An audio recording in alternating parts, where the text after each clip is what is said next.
Isusumiti ko po sa kinauukulan kapag kompleto na ang pirmadong. Kung hindi sila papayag sa hamong ito,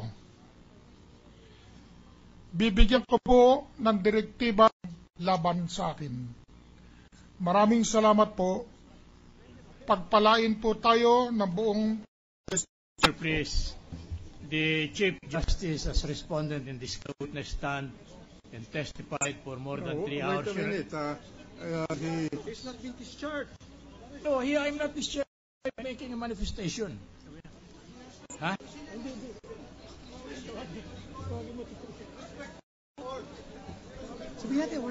Order.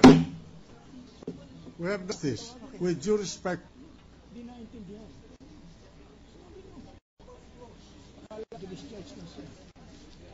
Advise your client to return to the witness stand. I respect him as a Chief Justice, but this court must be respected. Quiet.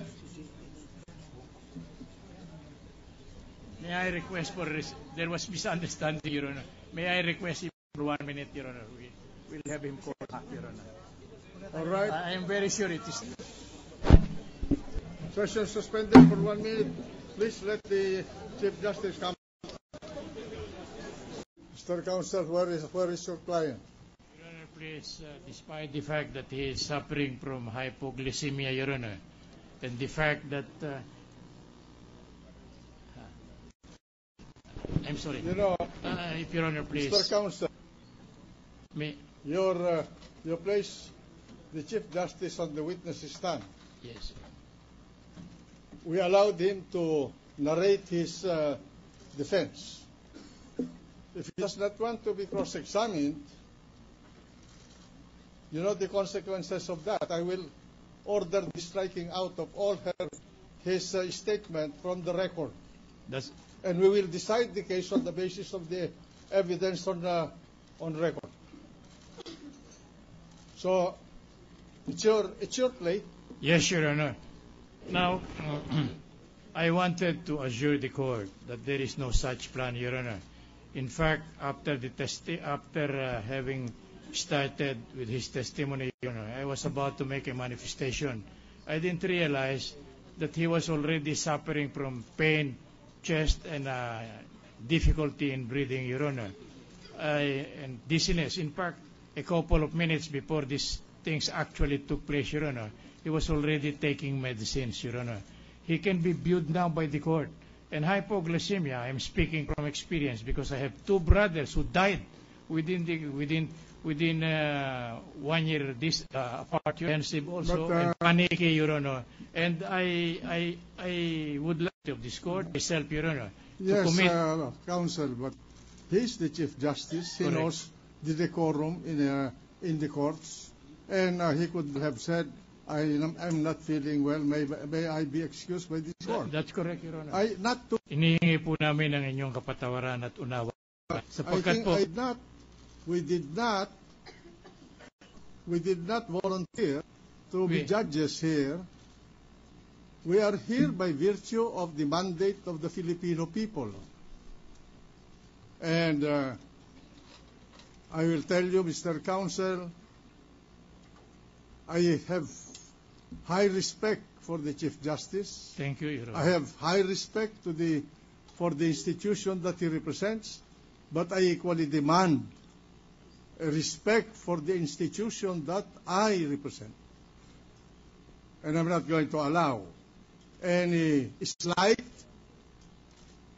any abuse of authority against this court for as long as I am the presiding officer. Alam po namin yun. If you are not going to allow your client, or he will not allow himself to be cross-examined, we will decide this case on the basis of the evidence on record. Hindi po naman ganon. Yung pong manifestasyon kong ginagawa na magtapos siya, a manifestation to the effect that we be allowed to start with our direct examination questions. And it's only after we are through with the direct examination, Your Honor, that cross-examination. My God, So we have the client has been testifying. What direct examination are you going to to ask him. He has already in his case. Yes, Your Honor, but there are quite a number. Hindi ko So that you can ask the direct question. We cautioned him tama po several times. Tama po yung kaya nga po sinisisi ko rin. Como nagpaniki na rin po ang pamilya eh. Hindi po malaman kung anong gagawin. Ang dapat sanang ginawa nila, kahit na isa man lang sa kanila, nagsabi sa akin, humingi ng permiso. And I could make any manifestation, Your Honor. I think the court will be liberal enough to come. Kami naman dito, ipinakita namin sa inyo na rinerespeto namin siya. Tama po. Rinerespeto namin ang Korte Suprema. Tama po. Pinagbibigyan namin. Marami sa akin pumupuna sapagkat pinabayaan ko na magsalita ng napakahaba. Huwag naman kami babastusin. Huwag naman kami babastusin. Hindi ko papayagan na babastusin itong husgado na ito na masisino man. Dinaramdam po namin at ikinalulungkot namin na magkaroon ng ganitong pangyayari sapagkat wala po namang intensyon ang kagalang-galang na Chief Justice ni ang kanyang pamilya. Tingin ko po, maaring nagpanik na rin ang pamilya dahil hindi makahinga, namumutla, bumaba po ang sugar, hindi po makatayo eh. Total, nung po in-examine ng Ngayon, para wala nang mahabang usapan, ano ba ang gusto ninyo? Di pagpapatuloy po namin ang pagtistigo niya. Kung ngayon po, hindi po siguro dahil tulyerado po ang aming kliyente. Hindi po, ang ibig kong sabihin, he is not physically able and I believe not mentally suited also to carry on the examination, more particularly if there will be cross-examination. What is your pleasure? Kaya nga po nakikiusap kami kung ang kanyang kondisyon po batay sa report miski po ng doktor ng Senado to take the trouble of bringing him here. Ibig ba ninyo sabihin na depende yan sa kanyang kalagayan at antayin namin na pasyahan itong na ito kung kailan niya gusto bumalik dito? Hindi po kung kailan niya gusto. Hindi po ako sasangayon doon. Sapagkat kailan nga? Kaya po, bukas po kung ayos na siya, tuloy na po. Kung hindi siya ayos, paano?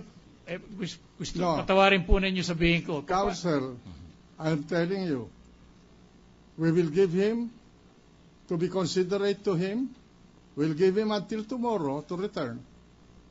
Okay then, Your Honor. Then, if he will not return for cross-examination, we will consider this case submitted for resolution. We will abide by, Your Honor. We are heavily thankful. I would like the impeachment court to express their position here.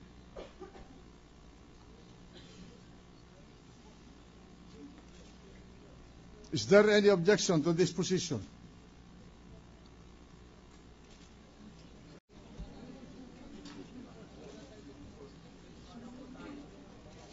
Majority Floor Leader. Mr. President, we support your decision. There is no objection from the court, from any of the members. We will give you until tomorrow. You must bring the Chief Justice back for cross-examination. And you know the rule. What he said here is nothing unless he is cross-examined by the opposing counsel. If he will not appear, I will be forced to issue an order to strike out everything he said here from the record, and we will then consider his case submitted for decision. That shall be done, Your Honor, as directed. So ordered. With that, Mr. President, may we ask the Sergeant at Arms to make a manifestation? Please all rise. All persons are commanded to remain in their places until the Senate President and the senators have left the session hall. Majority Floor Leader. I move that we adjourn until 2 o'clock in the afternoon of Wednesday, May 23, 2012. Any objection? Hearing none, this trial is adjourned until 2 o'clock in the afternoon of Wednesday, May 23, 2012, without any postponement.